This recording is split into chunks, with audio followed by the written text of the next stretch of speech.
참 예수님, 오늘은 사순 제4주간 금요일입니다. 예수님의 순환이 점점 다가오고 있습니다. 하지만 미국, 이스라엘과 이란 사이의 전쟁으로 이미 이 세상에 주님의 순환은 시작되고 있는 것 같습니다. 전쟁을 일으키는 자들의 회개를 위해 기도합니다. 오늘 제1독서는 지혜서의 말씀인데요. 예수님을 죽이려는 유다인들의 생각을 있는 그대로 옮겨놓은 것처럼 느껴집니다. 악인들은 의인이 자신들을 두 가지 이유로 탓한다고 말합니다. 첫째, 율법을 어긴다는 것이고, 둘째, 교육받은 대로 하지 않는다는 것입니다. 이어서 의인이 하나님을 아는 지식을 지녔다고 공언하며 자신을 주님의 자식이라고 부른다고 말합니다. 오늘 복음은 요한복음 7장의 말씀입니다. 오늘부터 다음 주 목요일까지 요한복음 7장과 8장의 말씀이 봉독되는데요. 여기서 배경이 되는 것은 초막절 축제입니다. 초막절은 과월절, 오순절과 함께 이스라엘의 3대 축제 중 하나였는데, 하나님께서 이스라엘 백성들을 이집트에서 이끌고 나오실 때 광야에서 초막에서 살게 하셨던 것을 기념하기 위해 일주일간 초막에서 살던 축제입니다.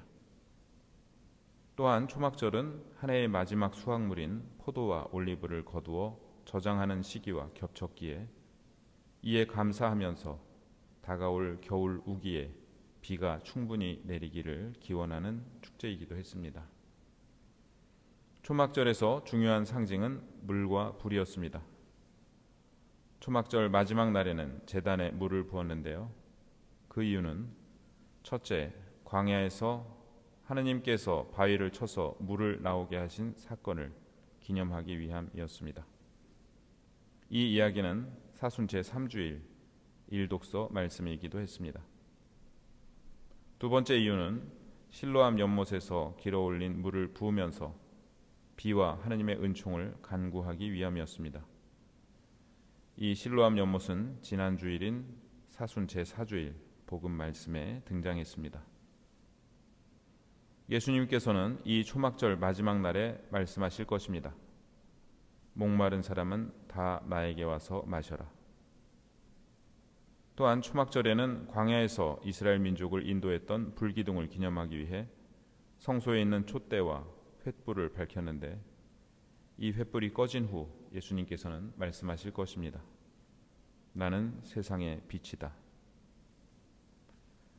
오늘 복음에서 초막절이 가까워오자 형제들이 축제를 지내러 올라가고 난 뒤에 예수님께서도 올라가십니다. 여기서 올라가다로 번역된 단어는 훗날 예수님께서 하늘에 오르시는 승천을 표현할 때와 같은 단어가 쓰였습니다.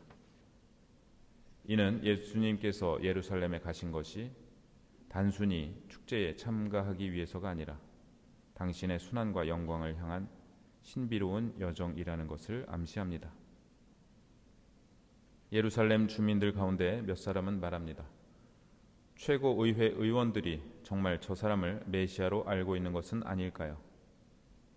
그러나 메시아께서 오실 때는 그분이 어디에서 오시는지 아무도 알지 못할 터인데 우리는 저 사람이 어디에서 왔는지 알고 있지 않습니까?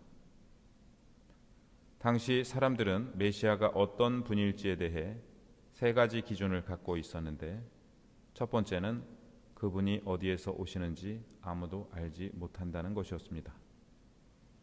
두 번째는 메시아는 많은 표징을 일으키리라는 것이었고, 세 번째는 메시아는 베들레헴에서 나온다는 것이었습니다. 이들은 이제 이 기준을 하나씩 들게 될 것입니다. 예수님께서는 그들의 생각을 아시고 말씀하십니다. 너희는 나를 알고 또 내가 어디에서 왔는지도 알고 있다. 그러나 나는 나 스스로 온 것이 아니다. 이 말씀은 메시아가 어디에서 오는지 몰라야 하는데 너희는 내가 갈릴레아에서 온 것을 알고 있으므로 메시아가 아니라고 생각한다는 뜻입니다. 그러나 요한복음 1장은 어떻게 시작하지요? 예수님께서 갈릴레아 출신이라고 시작하나요? 아니지요. 한 처음에 말씀이 계셨다. 말씀은 하느님과 함께 계셨는데 말씀은 하느님이셨다. 모든 것이 그분을 통하여 생겨났고 그분 없이 생겨난 것은 하나도 없다. 그분께서 당신 땅에 오셨지만 그분의 백성은 그분을 맞아들이지 않았다. 이렇게 시작합니다. 예수님은 갈릴레아에서 오시기 이전에 하느님으로부터 오신 분인데 그들은 이를 알지 못하고 예수님을 맞아들이지도 않습니다.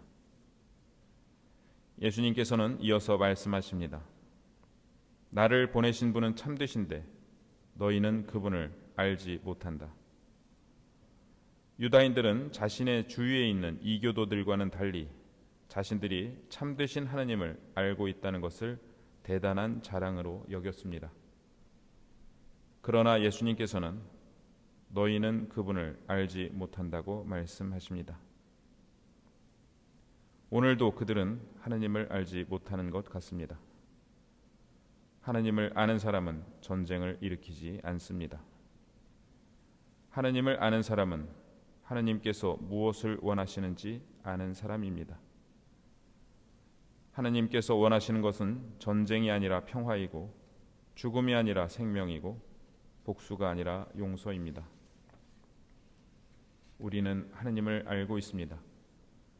하느님께서 무엇을 원하시는지도 알고 있습니다. 그렇다면 그것을 실천해야겠습니다. 우리의 실천이 하느님이 누구신지 안다고 증언하기도 하고 모른다고 증언하기도 합니다.